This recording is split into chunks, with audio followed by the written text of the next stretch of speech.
partenariat et cette manifestation ce soir, partenariat avec la bibliothèque départementale de Pré, l'agence culturelle, la bibliothèque de Marsac, Jean-Philippe le bibliothécaire, et ce centre social Foruma qui accueille tout le monde. Ce soir dans ces locaux qui ne sont pas des locaux de concert, mais qui sont des locaux de rencontre et de convivialité, ce qui est quand même aussi sympa autour de la musique.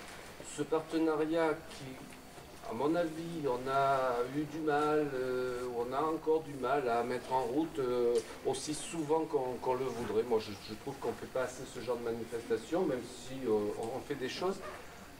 Mais on est parti et on a déclenché sur des choses intéressantes puisqu'on a ce partenariat autour d'un groupe de travail très intéressant pour aller vers un local médiathèque avec l'avis de gens qui s'y connaissent parce que ce soir on va assister à quelque chose qui se passe dans une médiathèque. Je vous souhaite une agréable soirée et je vous laisse avec Journal Intime. Voilà. Merci.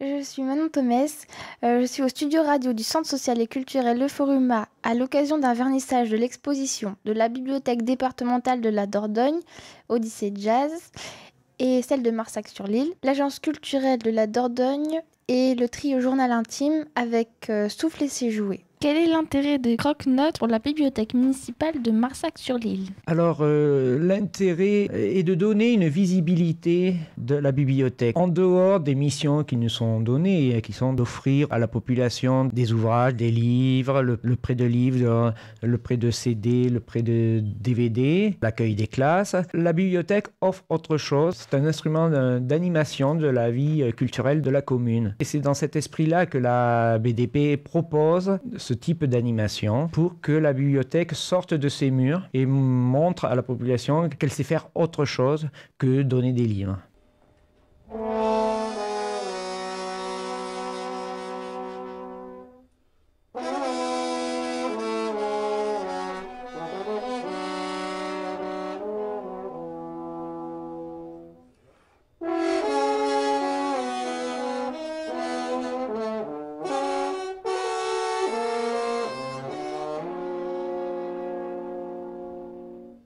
La bibliothèque départementale de Pré de la Dordogne, c'est un service du conseil départemental qui est spécialisé pour la lecture publique. C'est une bibliothèque qui prête des documents aux bibliothèques du département qui ont passé une convention avec le conseil départemental. Ce sont des documents aussi bien imprimés, DVD, CD, et puis après il y a un rôle d'expertise et de conseil.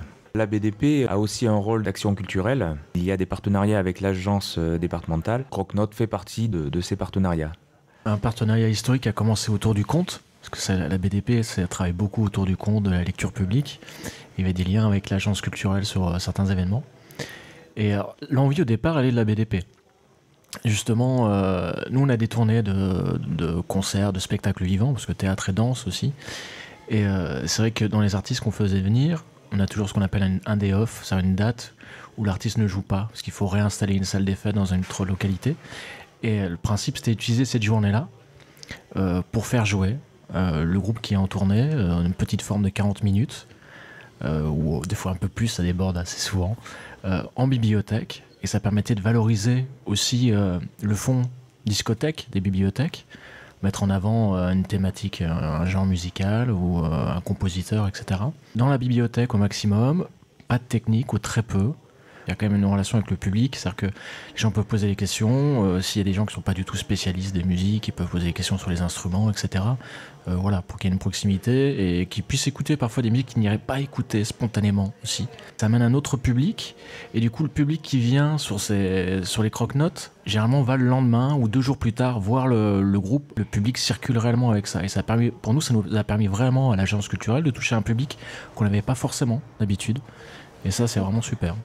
Chaque année, c'est 3 ou 4 sessions, voilà. Une par trimestre en gros. Oui, exactement. Et puis sur les styles, c'est assez. Alors, c'est vrai qu'il y a le jazz qui revient assez souvent. On a eu autour de la musique contemporaine aussi, musique du monde. On est plutôt sur ces esthétiques-là. On n'est pas tellement sur la question du rock'n'roll, etc. Et ici à Marsac, le centre social a un rapport important avec la bibliothèque. Puis ça permet aussi peut-être de toucher un autre public. C'était effectivement important de le faire au centre social. Et est-ce que vous savez quel sera le prochain rendez-vous Croque-Notes? C'est le 6 avril à Cigoulès. Ça sera avec un groupe de chansons. Là, ça sera un duo, en l'occurrence, rue de la Muette, chant et accordéon, des artistes de Dordogne. Alors, justement, c'est une petite précision sur Croque-Notes. Il y a des artistes, comme on a pu voir ce soir, qui sont l'Île-de-France ou voilà, de France, différents départements. Et on a quand même un focus aussi, qu'on fait aussi voilà, avec la BDP, sur un groupe local. Voilà, donc c'est le 6 avril à Cigoulès et le 7 avril à Thiviers. Il y en aura aussi avec un artiste qui s'appelle Bernard Combi, qui est autour là des musiques occitanes, mais des nouvelles musiques occitanes, parce qu'il réinvente les traditions occitanes dans sa musique. Et je crois que c'est courant mai ou juin. Là, il y aura une date aussi qui est en train de se caler.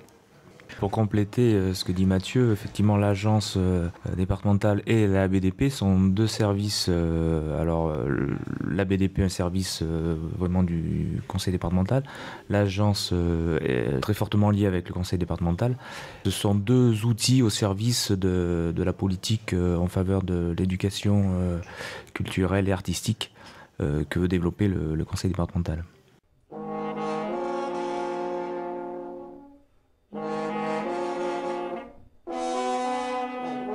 En face de moi, j'ai Mathias Mahler, Sylvain Bardiou. Alors, nous sommes un trio de cuivre. Dans ce trio de cuivre, il y a une trompette, un trombone et un saxophone basse. Frédéric Gastard joue du saxophone basse, Sylvain Bardiou joue de la trompette, Mathias Mahler joue du trombone. On a créé le groupe en 2006. L'été 2006, on va fêter nos 10 ans.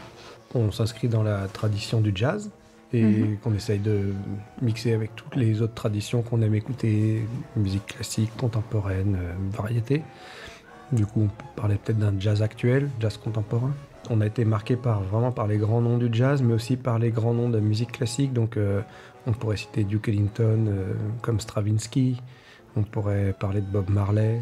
On pourrait de Stevie Wonder. Voilà, on a vraiment les oreilles les plus ouvertes possibles.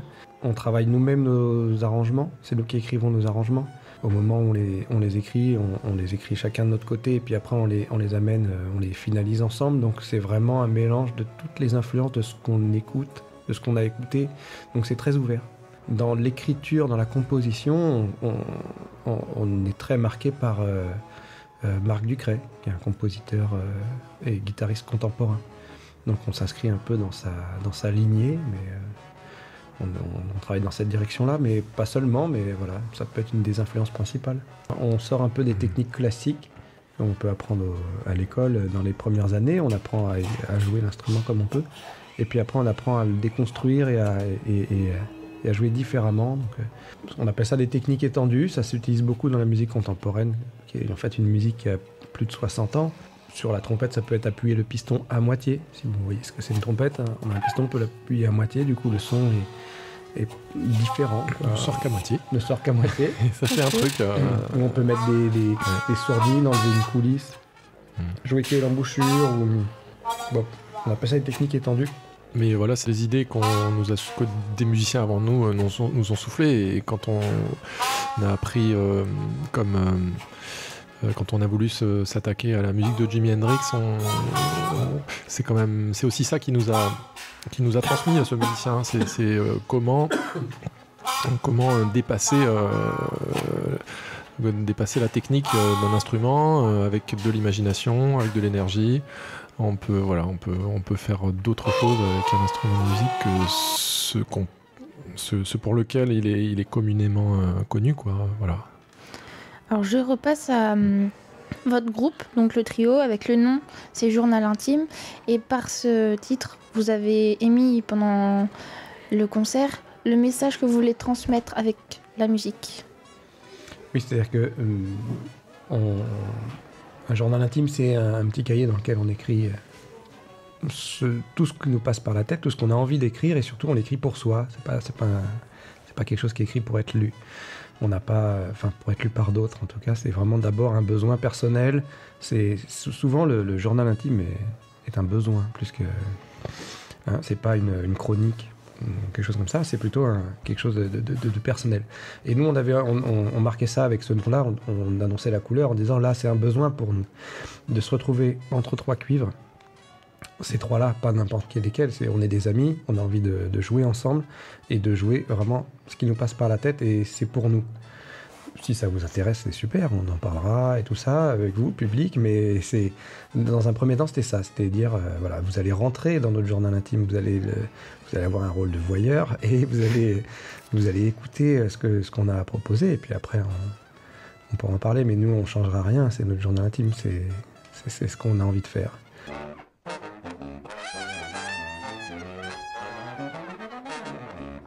Je remercie tout le monde d'avoir participé aux interviews et de nous avoir fait vivre cette soirée.